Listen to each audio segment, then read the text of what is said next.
Chase, congrats on the win today. So it's really looking like you're starting to settle in, the starting quarterback role, and everything in that nature. And I'm curious as to what in these past couple weeks has really led to you getting comfortable. I think a lot of it is just the chemistry that I've developed with the receivers, the tight ends, the O line, running backs. When you don't have a lot of time in the off season, this amount of time that we're getting is really beneficial to me and the whole team as well. I thought we clicked last week, and this week we finished, and so I'm just super proud of them. Brice, go ahead. Hey, Chase, congratulations on the big win tonight up there in Syracuse. Having a running back, or you guys rushed for 363 yards on the ground, is that something that you guys were trying to work on this week to get the running game established? Because I know you're the quarterback. You got to get that running game working, get everything else working. Right. The running game was tremendous tonight. The O line were moving the pile. They were making holes. Running backs had great vision, and they hit it fast. And when they hit it, they're going to run and break tackles. And I'm just super proud of them. It wasn't an emphasis to run the ball, but in every game we want to be able to run the ball. It just, like you said, opens things up, gets you in a rhythm and a flow. And I thought we did a great job of that tonight. Well, we have a safe trip back home. Thank you. Got time for a couple more. Jim Sumner, go ahead. Chase, you had to play the first half. You were a stack fumble, Syracuse touchdown, and you set out a down or two, or whether a series or two. What was Coach Cutt telling you, Coach Roper? What were you thinking? How were you able to move past that and go back on the field and maybe come back? Yeah. I mean, we spotted them seven I spotted them seven, and I can't do that. I can't pull up in a certain situation like that when we're on the run. And they got to me, and I just wasn't thinking straight. And when Gunner got to go in, I'm the biggest fan on the sideline. I want him to do well as well.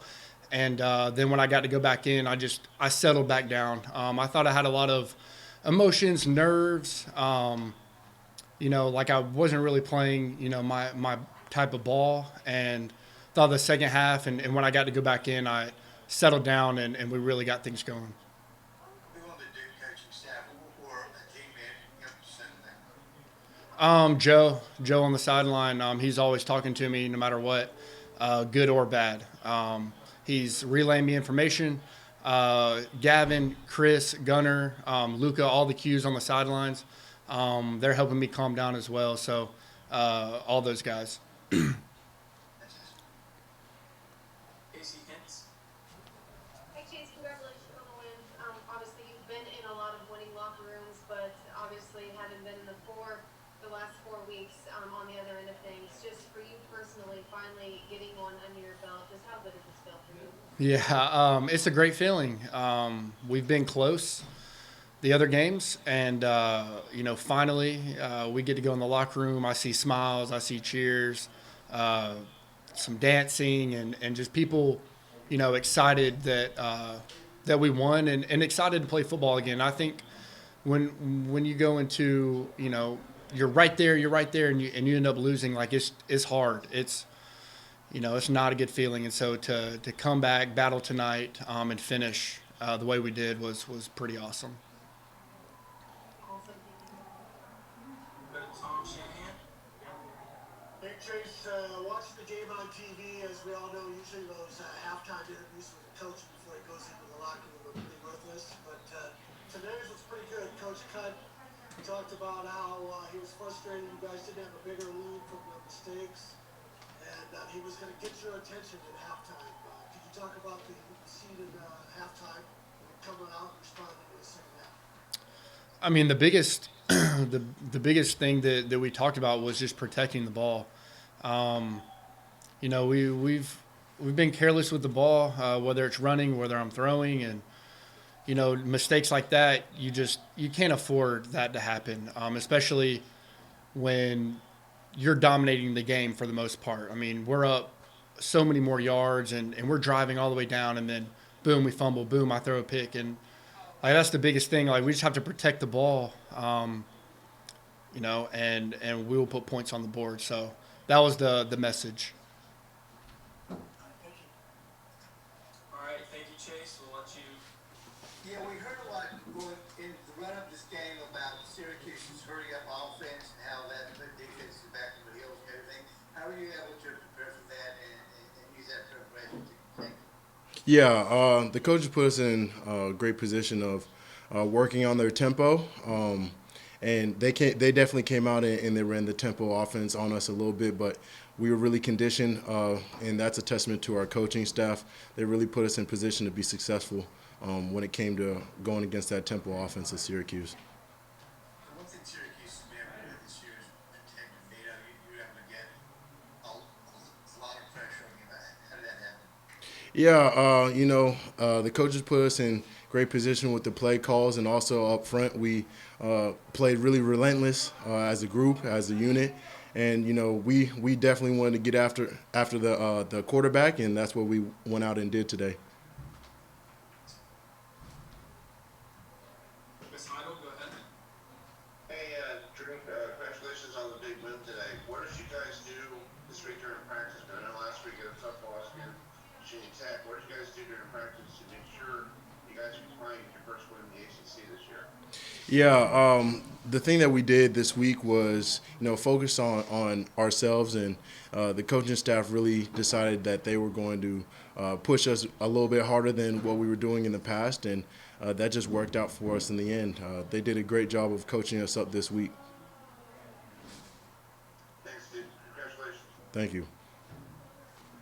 Let's go to Tom Shanahan. Hi, could you talk about the team sticking together? We had plenty of reasons to collapse after some of the turnovers and frustrating things had to happen in the first half, but we still won this game. And throughout the four losses, that was what the players have been saying, is that you guys were still together as a team. You weren't falling apart.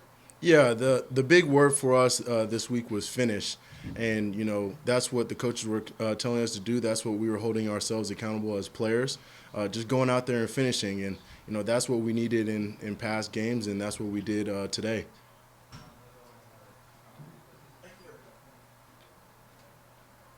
Let's go to Trip Alexander. Yeah, what was it like in the locker room after the game, just finally winning a game? What did Coach Putnam have to say to you guys?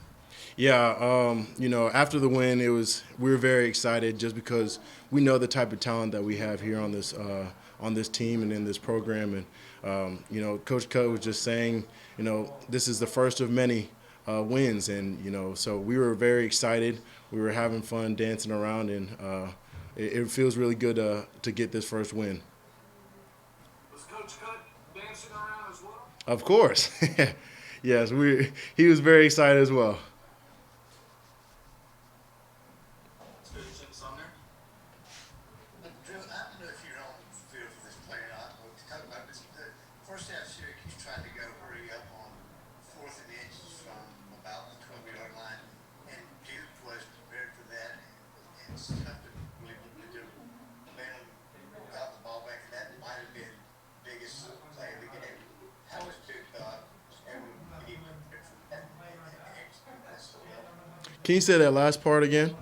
Yeah, how was Duke? You guys were ready for a play that you really thought they were like get the jump and get. Just run us by how Duke was able to have the right combination on the field and be ready for that play. Yeah, the coaches put us in a really great position to be successful. We knew as a unit that we can play with anybody, and we were going to stop them on 4th down. We're just felt more determined than what they were doing. They did a great job, but we did a little bit better on that last play.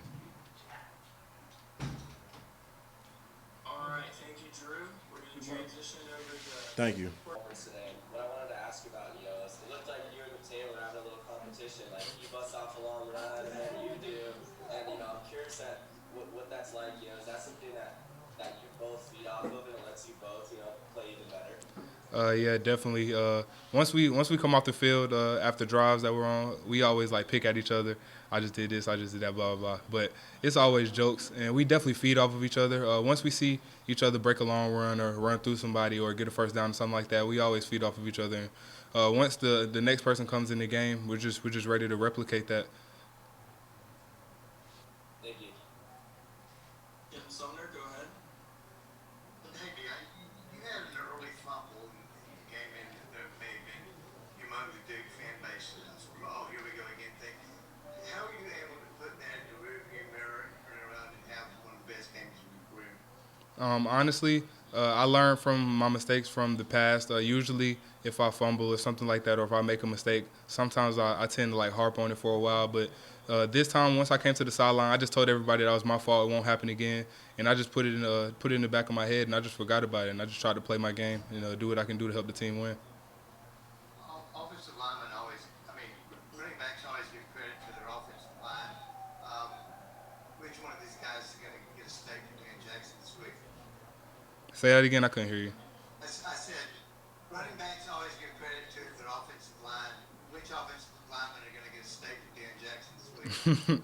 I don't even know if I can just single one out. It's kind of funny you said that because as soon as I came back to the locker room, I looked at my phone and the first text from my mom was, "You and Mateo owe the lineman wings." So that's kind of funny. So I mean, honestly we might do something for all of them, to be honest. And along with the linemen, the wide receivers also blocked their butts off today, and they did a good job of holding up DBs and safeties and linebackers, and just making sure that we have clear holes to run through. Go Lawrence Davis. Hey, Deon, big game. You and Mateo still have been coming along all season, kind of picking up the pace as the season's gone along. Can you talk about how did you guys feel coming into today's game? Did you feel like you guys could have a big game today? Yes, we definitely did.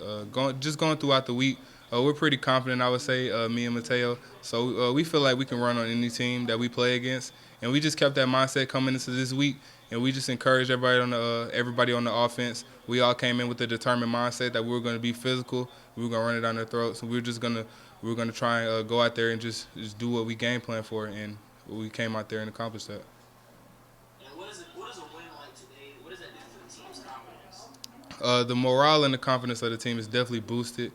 This is definitely something that we needed. The feeling of a win is great, and we just want to build on that and carry it on to next week. All right, two more for Deon. Corey, go ahead. Hey Deon, congrats on the win. 30 carries, a career high. Does fatigue even set in when you're having as much success as you guys have running the ball? Honestly, it didn't even feel like 30 carries. I wasn't that fatigued, I would say, but it's kind of crazy I had 30 carries because I've never had 30 carries in my life, high school or college. So it was kind of crazy to see that at the end of the game that I actually carried it that many times. All right, Chris Idle, go ahead. Hey, Deon, congratulations on the big win and the big day for you rushing. Let's talk about just what did Coach Cutcliffe say in the locker room? I know he said a lot of stuff after at halftime.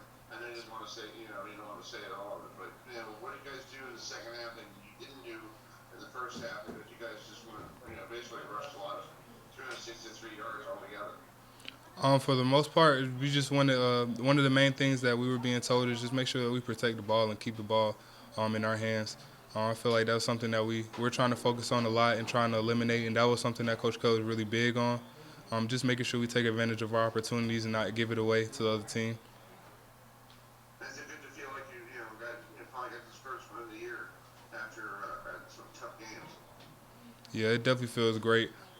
We're just looking to build on this win and carry it over to next week and the coming weeks.